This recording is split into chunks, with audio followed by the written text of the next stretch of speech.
Damilola ọmọ Adebusoye rẹ̀, happy birthday to you o.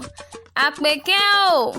May the next 365 days ahead of you be characterized with unending favor. May your life be sweet and may you never know a better yesterday. Damilola o, I pray that the Lord perfects all that concerns you nínú ayé. Jẹ́ àwọn abáwọ̀rẹ́lé àwọn bàbá tó bí ọlọ́mọ alápèkẹ́. Àpèkẹ́ ọmọ Adebusoye. Ebi wọ lọmọ Ondo ẹ kí mo gun ìwọ lọmọ àgbẹ̀dẹ Ògùn. Mo níjọ́ alágbẹ̀dẹ ò bá rọ́wọ́ rọ́wọ́, ńjọ́ alágbẹ̀dẹ ò bá rọ́wọ́ ràdà. Tolóko àtolódò gbogbo wọn ni wọ́n mọ sọ lọ́nà oko. Wọ́n mọ págbẹ̀dẹ ogún nìyí, ẹ̀yin náà lọ máa rọyè. Ìwọ lọ máa rọrin ìyìn túnrin rọ. Ọ̀ṣọ́dún ọdún ní kórí jẹ́ òṣè tẹ̀mí lọ́lá Ọlọ́run ọba.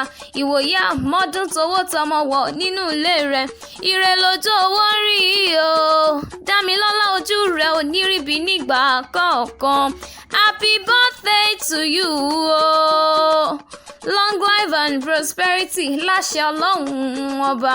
Joara Báyọ̀nlé àti Ayọ̀kúnnú ló rán mi níṣẹ́ ẹ̀kọ́ ọdún tán pé wọ́n á koríkì ẹni àwọn kórí àwọn sì mọ̀ wú. Happy birthday to you.